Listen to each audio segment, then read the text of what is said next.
I never expected a backpacking trip in the North Carolina mountains in 2018 to turn into the kind of nightmare that haunts you for a lifetime. Started like any other trip, exciting and full of promise. I was 27 at the time, and for me, being outdoors was an escape from the daily grind. The cool mountain air, the endless stretches of green trees, and the sound of the wind through the leaves felt like a cleanse for the soul. I had joined a small backpacking group led by a seasoned guide named Mark, someone who had been doing this for years. It was supposed to be an easy, scenic hike, a trip that would take us to a smaller peak called Pilot Mountain. Nothing too extreme, just enough to get our legs burning and our spirits lifted. The first 2 days were perfect. The weather was mild, temperatures in the 50s, and the trails were quiet, with just the occasional sound of birds and the crunch of gravel underfoot. We had set up camp on the second night in a small clearing near a stream. The group was a mix of people from all walks of life, but we all shared the same love for the outdoors. We spent that night around a campfire, laughing and swapping stories under the stars. On the third day, we woke early to tackle Pilot Mountain. It wasn't the tallest peak in the area, but its summit promised stunning views. By the time we reached the top, the air was crisp, the sky a deep blue, and the sun shone brightly over the rolling hills. We stopped to take photos, caught our breath, and had some snacks. The whole moment felt surreal, like the kind of thing you'd only see in a movie, a perfect scene in nature. But then, just as we were about to head back down, something strange hit me. I didn't feel it coming at first. I just paused for a second, feeling a slight dizziness creeping in. I didn't think much of it. Maybe I was just tired from the hike. But then it got worse and fast. Suddenly, I was hit by an overwhelming sense of vertigo. It was like the world tilted beneath me, and I couldn't steady myself. I collapsed right there on the trail. The last thing I remember before the darkness set in was the sound of my own heavy breathing and a sensation like the ground was rushing up to meet me. When I came to, I was on the ground, nauseous, my body shaking violently. I felt like I was spinning out of control. I tried to sit up, but my head swam with nausea, and I had to lie back down quickly. My stomach churned, and before I knew it, I was vomiting uncontrollably. The world around me felt distant, like I was caught in a storm while everyone else was standing still. My vision blurred, and I could barely hear the voices of my group around me. Mark, our guide, was quick to react. He knelt beside me, assessing the situation, but I was too disoriented to process anything. My body was in full revolt, throwing up everything I'd eaten, even the water I tried to drink. Every movement felt like it sent shockwaves through my body, making my dizziness even worse. The temperature was dropping quickly too, and I felt the cold creep into my bones. Mark made the call to have the rest of the group continue down the mountain to camp. He stayed behind with me, knowing that I needed more than just someone to walk me back. He had already radioed for help, and a rescue team was on the way, but it would take time. We sat there in the growing cold, the minutes stretching into what felt like hours. The dizziness didn't let up, and every time I tried to move or sit up, the vertigo returned with a vengeance. I lost track of time. All I could focus on was the cold biting at my skin, the violent sickness that wouldn't leave, and the feeling that something was very wrong. It wasn't just a simple case of dizziness. Something deeper, darker was happening to me, and I couldn't understand it. Mark reassured me that help was on the way, but I could see the concern in his eyes. An hour passed, and then another. Finally, an EMT reached us, one person, making their way up the mountain with a small team. By the time they arrived, the temperature had dropped drastically, and the cold was more than just uncomfortable. It was threatening. My skin felt like it was turning to ice, and despite being wrapped in a thermal blanket, I was still shivering uncontrollably. The EMT quickly assessed my condition, his face tight with worry. It didn't take him long to realize I was in serious trouble.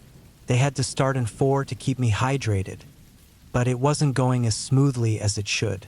The cold weather had made my veins hard to find, and the small dose of fluids they gave me was barely enough to keep me conscious.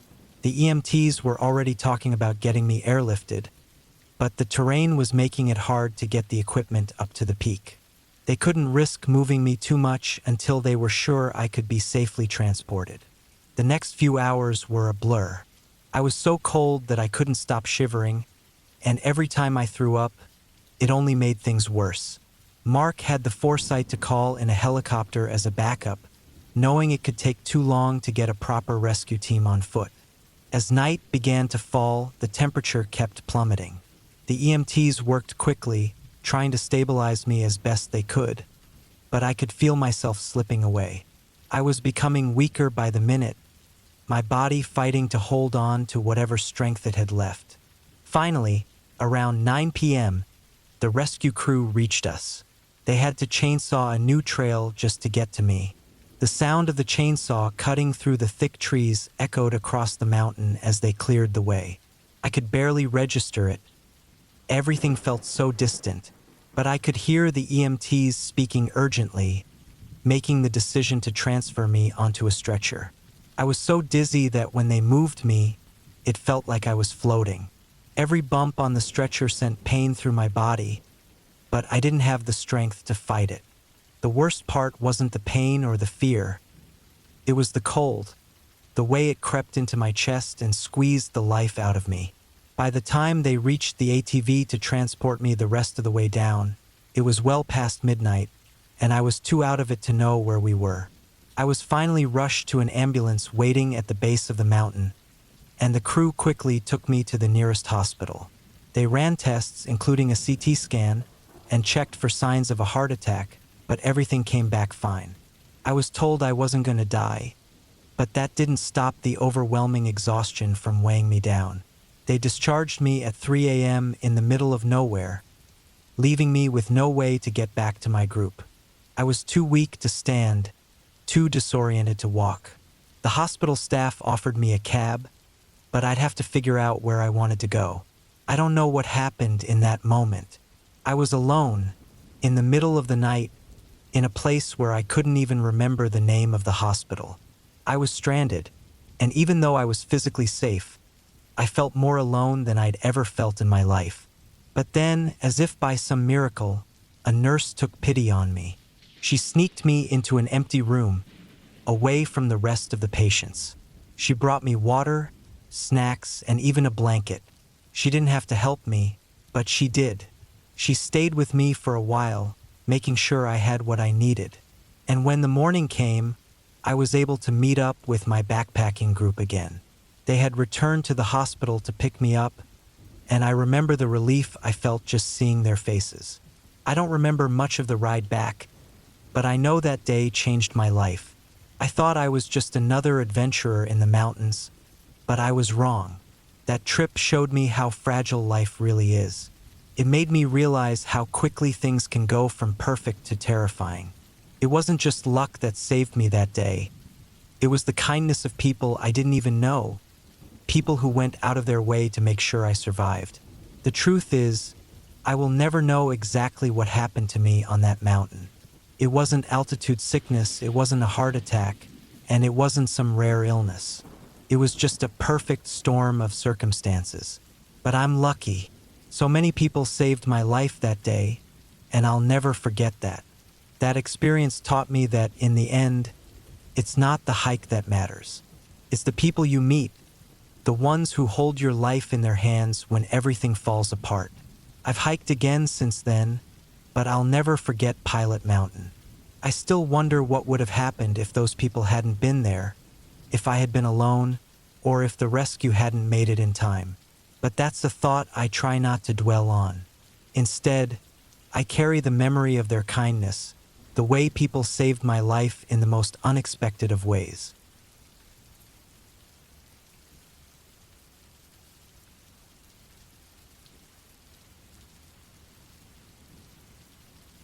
It was the fall of 2019, and I was in my mid-30s with a passion for exploring that drove me to places few people dared go.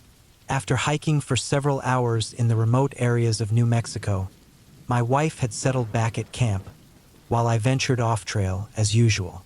I'd always been drawn to the open desert landscapes, and Palo Duro Canyon was no exception.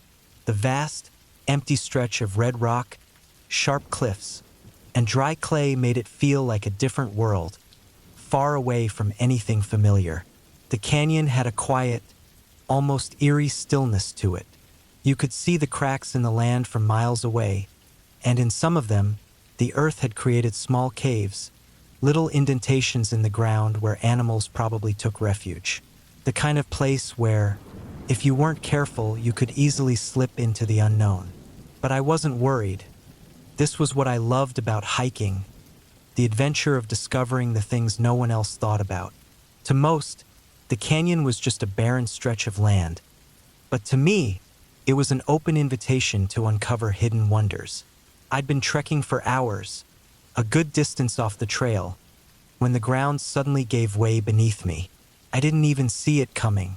1 second, the solid earth was beneath my boots, and the next, I was tumbling, my arms flailing for anything to grab onto. The ground wasn't solid rock, as I had assumed.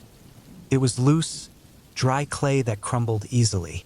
My backpack caught on a narrow ledge of rock, jamming me between the two steep walls of the chute.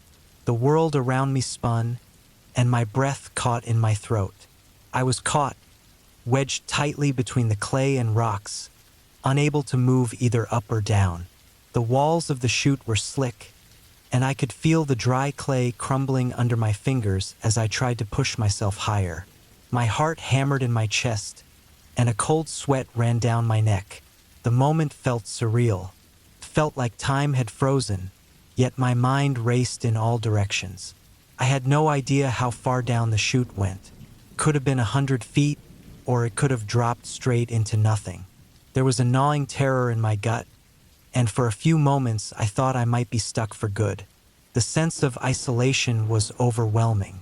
The canyon was already remote, and I was miles from any marked trails. No one was going to find me if I stayed here. I tried to keep calm, knowing panic wouldn't help. I started shifting my weight, trying to shimmy upward. My boots dug into the loose clay, slipping and sliding with every move I made. My backpack kept dragging me back down, adding weight to the already unstable surface. I could feel the walls of the chute tightening around me, like it was closing in, trapping me in a confined space. The struggle to free myself felt endless. Every time I thought I had made some progress, the earth would shift under me, and I'd slide further back down. I gritted my teeth, my legs trembling from the effort, and pressed myself up once more. The walls of the chute scraped against me, the dry clay grinding under my hands. I was starting to lose hope when my fingers finally found a crack in the rock. I managed to wedge my hand in and pull myself up. My heart skipped a beat, but I had no time to celebrate. I needed to keep moving. The fear of being stuck down here, of being buried alive, gnawed at my every thought. After what felt like an eternity, I finally managed to get my legs under me. I pushed off the sides, using all my strength to slide upward. Slowly but surely, I inched my way out of the chute. Every time I thought I was free, I'd slip back down, but then, miraculously, my boots found solid ground, and I was able to scramble out of the narrow gap. When I finally pulled myself to safety, my chest was heaving, and my body ached from the effort. I sat on the ground for a moment, catching my breath, looking at the chasm I had just escaped. It was surreal. My hands shook as I ran them through my hair, my mind trying to process what had just happened. I had narrowly avoided a disaster, and yet it didn't feel real. Felt like a dream. I could still hear my heart thumping in my ears, but the sound of my breath was the only thing that filled my mind now. I had no idea how long I'd been trapped in that chute. Maybe an hour, maybe more. The sun was lower in the sky, casting long shadows across the canyon. I turned back to the way I came, desperate to put some distance between me and the hole I just narrowly escaped. The walk back to camp seemed to stretch on forever.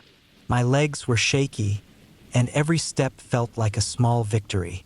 By the time I made it back to camp, I was exhausted and covered in dust. My wife was still by the fire reading a book. She looked up when I arrived, her face filled with concern. I told her what happened, trying to downplay it, but I could tell she was rattled by my story. After a moment of silence, I told her I wanted to go back and show her the spot where it happened. I felt the need to prove to myself that it wasn't some wild hallucination or dream, that it really happened. So we packed up a small bag, grabbed a flashlight, and started the trek back out. I knew exactly where the chute was, or at least I thought I did. The landscape was fresh in my mind. Every step felt like a repeat of what I'd done before, but somehow the land had changed. The cliffs that I remembered, the path I had taken, none of it seemed familiar. The terrain was just as dry and barren as before, but something felt off. The place where the chute should have been was empty, nothing but a stretch of red clay and scattered rocks. I circled the area, scanning the horizon, but the spot had vanished, like it had never existed in the first place. It made no sense. I was sure it was right here. I had walked this exact path, but no matter where I looked, the chute was gone. I even scoured the ground, hoping to find some evidence of what had happened, but there was nothing. It was as if the earth had swallowed it up, taking the memory of the fall with it. I felt the hairs on the back of my neck stand up, and my stomach churned. It was more than just a missing hole. It was the eerie feeling that something had changed, that the place itself was hiding its secrets. We walked for hours, retracing my steps, but we never found it. The more I searched, the more confused and unsettled I became. I had come out here for a reason, to show my wife the danger I had faced, to prove it wasn't just some bad dream. But I couldn't even find the spot where it happened. It was like the canyon itself had erased it from existence, as though it was warning me to never return. That night, I sat by the fire, staring into the flames, trying to make sense of it all. My wife was asleep in the tent, and I was left alone with my thoughts. The fear I'd felt in that chute was still with me, gnawing at the edges of my mind. But now, the fear wasn't just from the fall. It was the realization that I had no idea what I just experienced. I had faced a danger I couldn't explain, and the canyon had taken it from me, hiding its truth in plain sight. The next day, we packed up and left. We didn't speak much about it, but I could see the unease in my wife's eyes. We both knew something wasn't right. Maybe it was just the isolation, the vastness of the canyon, or maybe it was something else entirely. Either way, I would never forget the terror I felt that day. The feeling of slipping into the unknown and being trapped, helpless in a world that was as unforgiving as it was beautiful. I still love exploring caves and remote places, but now, when I step off the beaten path, I remember the lesson that canyon taught me. Consent is important, even when spelunking, and not every hole in the ground is a safe one. And sometimes, the earth has a way of hiding its most dangerous secrets, just waiting for someone foolish enough to stumble upon them.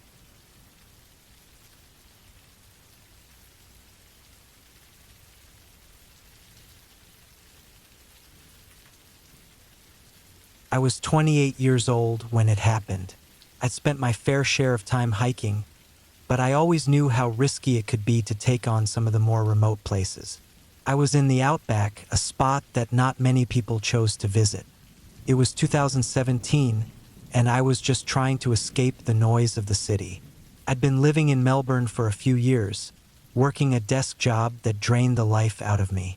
The plan for this trip was simple: get out to the wilderness, walk around, and forget about everything for a while. I packed light, enough food, water, and gear to get me through a few days. Nothing fancy. It was just me and the great outdoors. The landscape here was harsh, barren in places, and beautiful in a way that made you feel small and insignificant.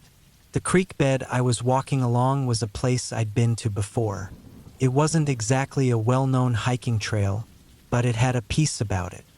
A kind of quiet that felt good for the soul. But, like many places in the wild, it could be deceiving. The creek had been swollen from a flood earlier in the year.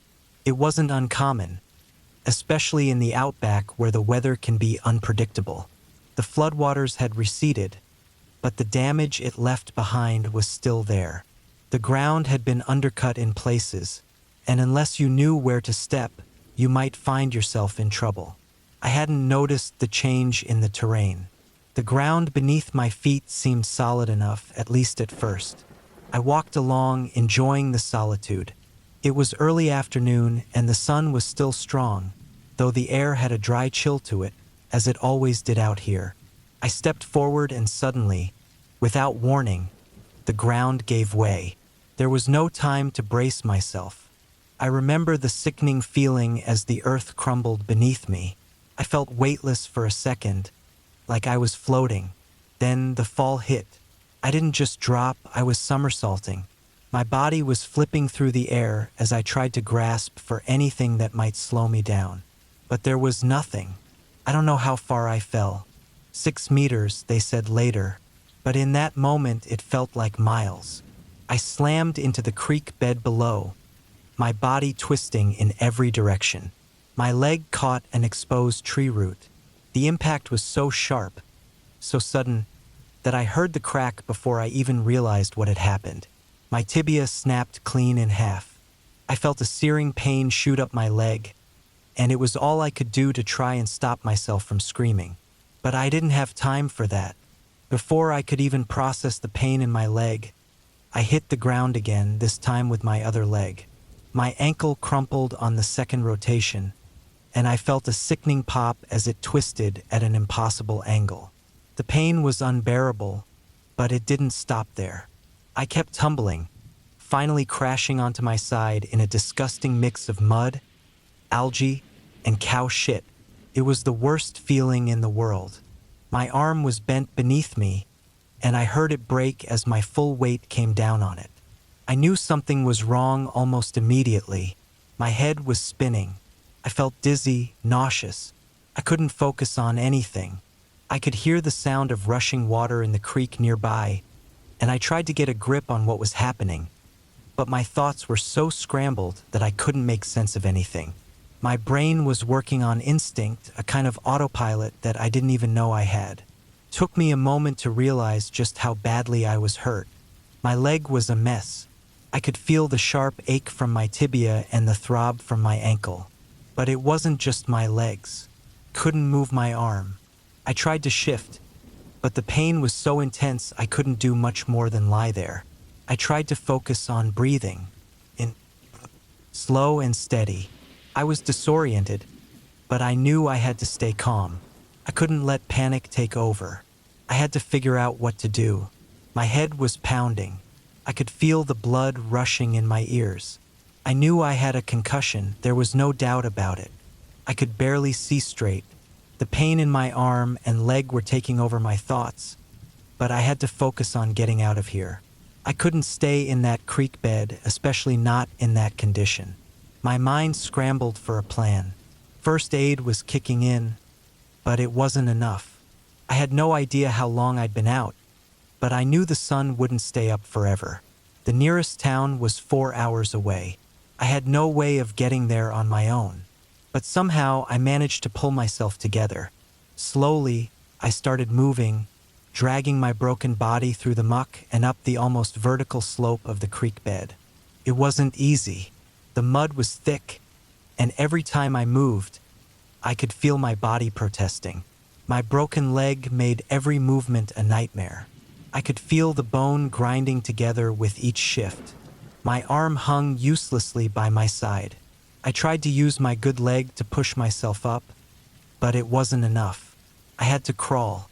It felt like hours, but it couldn't have been more than 30 minutes. Sweat soaked my shirt, and my muscles screamed at me to stop, but I kept going. I didn't have a choice. I had to get out. My mind was foggy, but I kept telling myself that I couldn't die out here. Not like this. Not alone. By the time I reached the top of the slope, I was exhausted. Every part of me was screaming in pain. I lay there for a moment, just trying to catch my breath. The landscape stretched out before me, wide and empty, with nothing but dry, cracked earth for miles. It was beautiful, but it felt like a death trap. Somehow, I pulled myself to my feet. I couldn't walk, there was no way, but I managed to stagger to a nearby dirt road.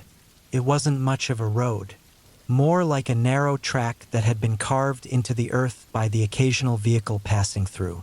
I wasn't sure if anyone would be passing by, but I had to try.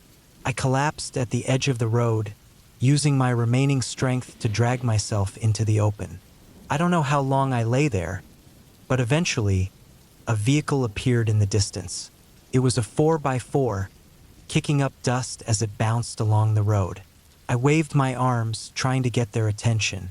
My head was spinning. My vision was blurry, but somehow I got their attention. The car came to a stop, and I didn't even have the strength to speak.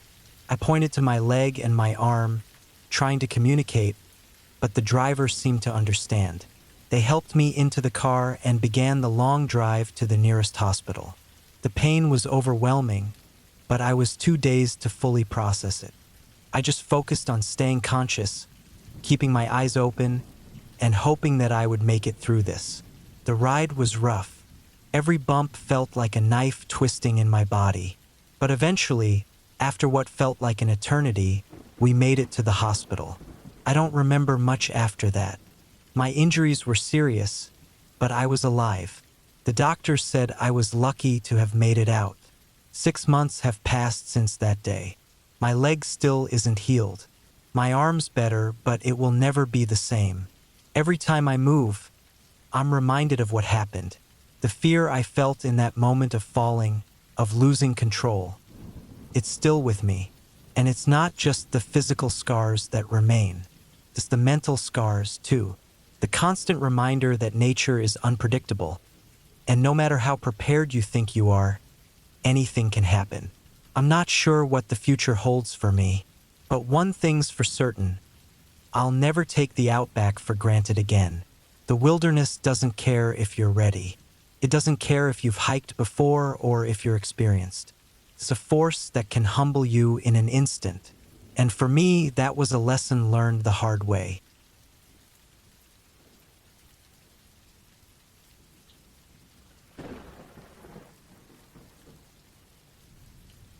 It was a cold, rainy night, and my dog, Max, and I were camping in a quiet, far-off spot I'd visited a few times before. The forest around us was thick with trees, and the only sound, aside from the rain tapping on the tent, was Max growling now and then. I didn't think much of it at first. He always got a little jumpy when it rained. We had set up camp near a small creek, and even though the weather was miserable, it was just part of the camping experience. The rain had been steady all day, but by nightfall it started pouring harder. It was the kind of rain that made everything feel still and isolated. Inside the tent, I tried to get comfortable, listening to the storm outside. Max lay down by my feet, but every now and then he'd sit up, his ears perked, staring towards the tent entrance. His eyes darted to the dark woods beyond the campsite, his body stiff. Around 3 a.m. I heard it, a faint rustling in the woods. At first, it was just a little noise, like something moving through the brush. I froze, trying to figure out what it was. Max was no longer lying down. He was on his feet, fur standing on end, his eyes locked on the trees. I grabbed my flashlight, careful not to make a sound, and unzipped the tent just a little to shine the light outside. I didn't see much at first, just trees swaying in the wind and the rain. But then I saw something. Movement. Something large and dark, moving through the wet plants just beyond the beam of light. It didn't look like an animal. My heart started to pound, and I quickly zipped the tent back up, sealing myself and Max inside. My mind raced with thoughts. Was it a person? A bear? I had no idea, but I knew it wasn't something good. Max started growling low in his chest, still staring at the spot outside the tent. I grabbed the knife I kept close by, trying to calm my breathing. I had to figure out what to do. But before I could think, the tent shook. I could feel it like something had brushed up against it from the outside. It wasn't the wind. I gripped the knife tighter. I couldn't just sit there waiting for whatever it was to get closer. Slowly, I reached into my backpack for my phone, trying to keep quiet. Of course, there was no signal out here, but I still tried to call the park rangers. The call didn't go through. That's when I realized just how far from help we really were. Another shake. This time it was stronger. Max barked loudly, his body tense, ready to protect. I heard footsteps. Heavy, slow steps, moving around the tent. My heart raced in my chest. I didn't know what was out there, but it was getting closer. Then I heard something that made my blood run cold. A loud crunch, like something stepping on a branch, just outside the tent. It was way too close. I grabbed Max's leash and quickly attached it to his collar, preparing to bolt if I had to. But just as I reached for the zipper to unzip the tent, the footsteps stopped. Silence. The rain was still coming down hard, but everything else was still. I didn't dare look outside again. I could feel my heart pounding, but after what felt like forever, I finally took a deep breath and started to slowly unzip the tent. Peeked out, my heart racing. The area was empty. Whatever had been out there was gone. I stayed in the doorway for a long time, watching the woods. The air felt heavy, like something was still out there, but I didn't hear any movement. No more footsteps, just the rain and the quiet sound of the creek in the distance. By morning, the storm had died down, and the sun was barely starting to come through the trees. I didn't see anything strange, but I packed up as fast as I could. I wasn't staying there any longer. As I packed the tent, I saw something odd near the edge of the campsite. Big, deep prints in the mud. They didn't look like animal tracks. They were too big and wide, like someone wearing boots had walked through. But the footprints weren't even. They were all messed up, like they'd been walking in a hurry. I took one last look around, making sure I hadn't missed anything. Then I got in the car with Max. I drove off without looking back, not stopping until we were out of the woods. It wasn't until I was far away that the feeling of being watched started to fade. I never went back to that spot again. I'm not sure what I saw out there that night, but it wasn't anything good. What really got to me was the way the prints looked. They weren't just made by someone. They were too heavy, too strange.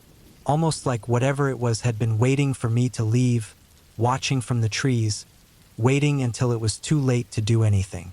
Max and I were lucky, but I can't shake the feeling that something out there knows I was there, knows I saw it. And next time, it might not be so easy to leave.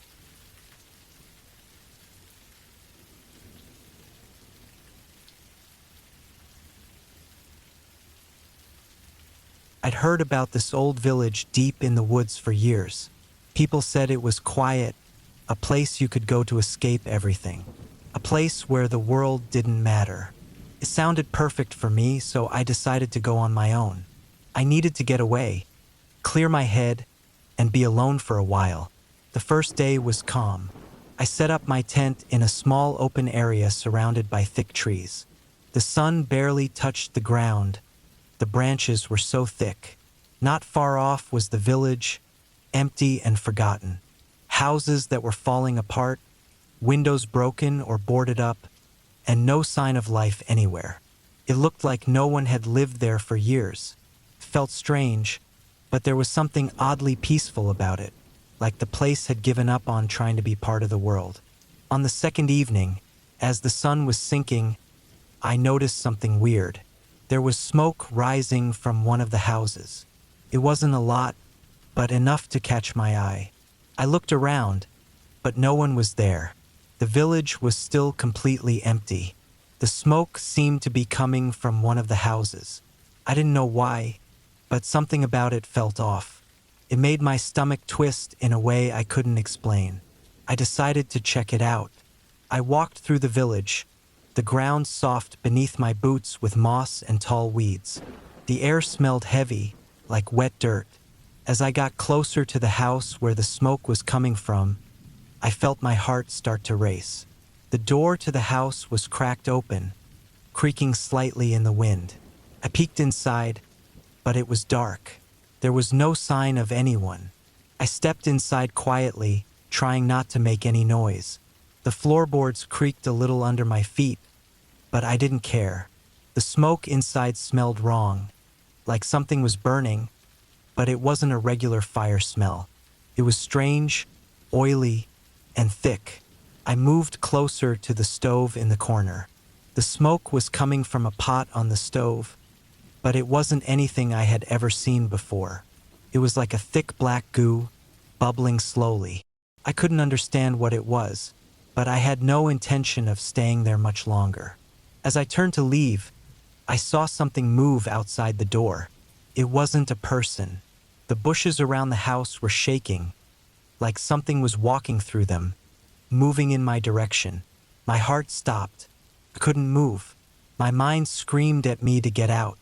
Without thinking, I ran back to my tent as fast as I could. I could feel my heart pounding in my ears. The feeling of being watched stayed with me, like eyes were on my back the whole way. The next morning, I packed up quickly, ready to leave.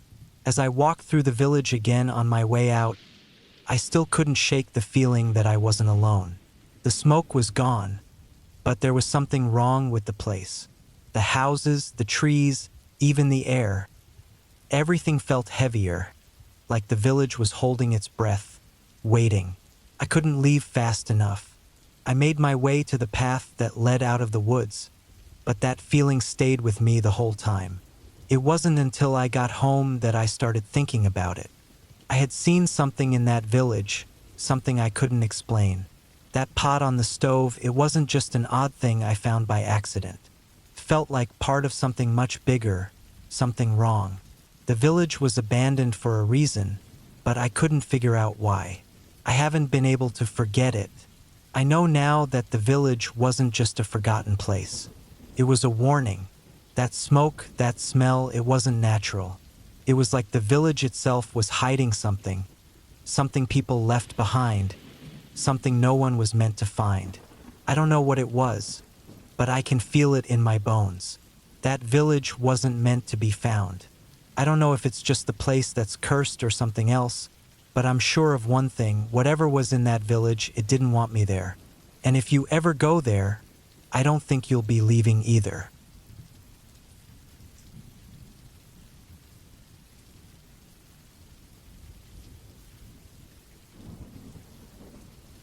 Last summer, in 2016, I decided to go camping alone in the woods just outside of town. I've always liked being alone in nature. It's peaceful and quiet, a good break from everything. So, I thought spending the weekend by myself would be perfect. I packed my tent, sleeping bag, some food, and other things I'd need, then drove out to the spot I had picked. It was deep in the woods, far from any roads or houses. The first day was fine. I set up camp next to a small creek and spent the afternoon walking around, collecting wood and exploring the area. The air was fresh, and the forest felt calm, like it was exactly where I needed to be. As the sun began to set, I started a small fire, cooked some food, and just relaxed, enjoying the quiet all around me. That night, I tried to sleep under the stars, but something kept me awake. The usual sounds of the forest, the rustling of leaves, the calls of animals, sounded different, almost like something wasn't right. It made me uneasy, but I told myself it was nothing. I tried to ignore it and finally fell asleep. Around 2 a.m., I woke up for no reason at all. At first, I didn't know why, but something felt wrong. The usual noises of the forest had stopped, and there was this heavy, weird silence all around. I tried to go back to sleep, but then I heard it, soft rustling, just outside my tent. It wasn't the normal sounds of animals moving through the brush. This was slow, deliberate, like something or someone was trying not to make noise but wasn't doing a good job of it. I froze, listening hard. The noise stopped for a second, then started again, even closer. My heart started racing, and I sat up, trying to see through the dark. It was too quiet to be a normal animal. My instincts told me something was out there, something human. I grabbed my flashlight and pointed it around the camp. Nothing, just the dark shapes of trees. But the rustling didn't stop. It was still too close for comfort. I shone the light deeper into the woods, my hand shaking. Then I saw it, a figure moving quickly between the trees. It wasn't clear, but it wasn't an animal either. It was too tall, too fast. My heart was pounding in my chest now. I needed to leave. I started grabbing my stuff, shoving my tent into my bag. That's when I heard it. Something cracking, like a twig snapping underfoot, coming from the direction of the noise. I couldn't stay. Panic hit me hard. I didn't think. I just grabbed my backpack, threw it on my shoulder, and ran. My legs were burning from running through the thick underbrush, but I couldn't stop. I felt like something was following me, just out of sight but close enough to make my skin crawl. My breath was sharp, quick, and my chest felt tight. I didn't stop running until I reached the road. I turned around and looked back at the dark woods, but there was nothing. It was too still, like the forest was holding its breath. The silence was worse than any noise could be. My stomach twisted, and I felt that cold fear creeping over me. Whatever was out there wasn't just an animal. It was something else, something human, moving too quietly, too carefully. I didn't look back as I ran to my car. My hands were shaking as I locked the doors and started the engine. I sped down the road, my eyes glued to the rearview mirror, expecting to see someone following. But there was nothing. The road was empty, and the woods were silent. When I got home, I didn't tell anyone what happened. I knew they'd think I was crazy, that it was all in my head. But I knew what I had felt, what I had heard out there. The woods didn't feel the same after that night. It wasn't peaceful anymore. It was like something was watching me every time I stepped into the forest after that. Every time I camped, every time I hiked, I'd get that same feeling. Like I wasn't alone, like something was out there, waiting. I've never gone back to that spot. Never will. But I've been to other places, and each time that feeling still creeps in. Sometimes when I'm walking through the woods, I hear something just off in the distance. A twig snap, a branch creak, like something is following me, just barely out of sight. And I'm always looking over my shoulder, feeling the weight of someone or something watching, waiting. The worst part, I don't think I'll ever know what it was that night. But every time I feel that chill run down my spine, I wonder if it's still out there, waiting for the next person who's foolish enough to camp alone in the woods.